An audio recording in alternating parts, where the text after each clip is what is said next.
I think even stronger than the historical coherence argument, though, is the explanatory power argument. And this basically says, from other later verified accounts, things that we know happened, do we need this event to explain what happened later? If you took this out, would you have all these gaps and strange question marks for how did that happen and why did that happen? And I think this is a very strong argument, because we know that for the most part, what a Messiah meant to the people in first century Judea or Palestine was a political revolutionary who would overthrow the Romans and would become sort of a new David or a new great king for the people. They would drive out the Romans and they would establish their own independent nation again. And that's what it meant to be a Messiah in most people's mind. And so when Jesus claimed to be a Messiah, he was not the only one. There were a handful of others, at least, who claimed to be Messiah. We have records of them. One who did it in the years 132 to 135 is known as Bar Kokhba, and he claimed to be a Messiah, and he threw out the Romans for 3 years until the Romans crushed his rebellion. But we know exactly what Messiahs were meant to do and what they claimed and what they seemed. And what happened is every time a Messiah died, his movement died. A dead Messiah was no Messiah at all, and therefore the movement scattered. And we can see this is exactly what the disciples thought was happening when Jesus was resurrected. When Jesus was killed. That's why Peter denied him, is because Peter was trying to cut his losses and save his life, because they thought, well, I guess Jesus isn't the Messiah after all, because he's being killed by the Romans.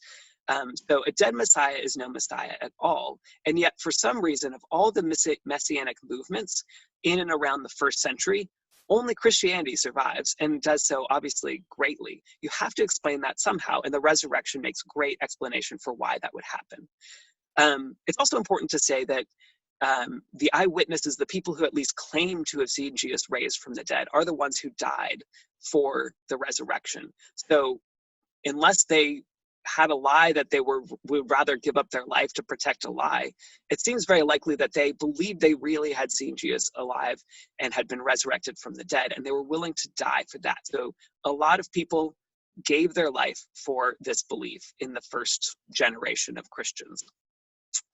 And then a final point that I think is worth noting is, even if they had all agreed Jesus raised from the dead and everything, if they were just making it up, they would have made something different up, because we also know accounts of the day usually pictured the resurrection in more like the body of an angel or a star, something that was glowing or shining or something like that.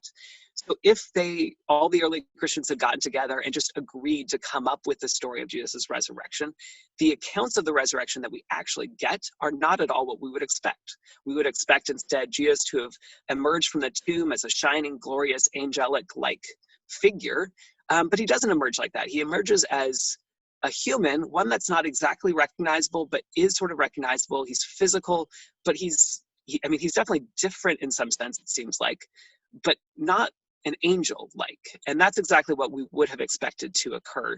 And there would have been lots of other options. You could have seen Jesus as just his soul going up to heaven, and he'd play a special part at the resurrection at the end of time or something. There would have been a lot of other more likely stories that Christians would have come up with. It's very unlikely that this is the story they would have chosen if they were totally making it up.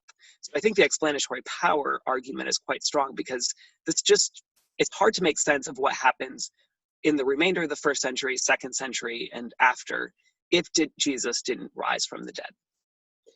Yeah, I agree. The explanatory power argument has always been personally really compelling to me, and I agree. You know, the accounts that we get in the Gospels of the resurrected Jesus, they're not what we would expect from that time, and they're really beautiful, right? There's a difference in Jesus, in the sense that, you know, one of the accounts says that the disciples were all really scared, understandably, because again, a dead Messiah is no Messiah, and they thought that their lives were at stake. And so they're huddled in a locked room, and then all of a sudden Jesus just appears with them there. So I've always taken that to mean that Jesus can kind of like float through walls after he is risen from the dead, but he's not a ghost. The gospel writers also take these painful, not painful, but painstaking attempts to describe Jesus' physicality. So he sits with his disciples on the beach and he has breakfast with them.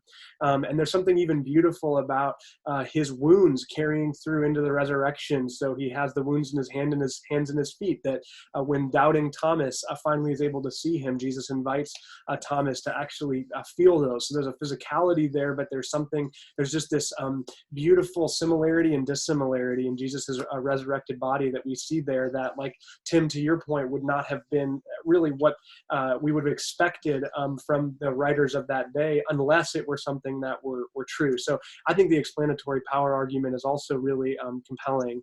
And it would even make sense too of my bowling analogy, right? If I were to quit my job as the chaplain of Sterling College tomorrow to embark upon a professional bowling career, everyone would go, what the heck is Paul doing?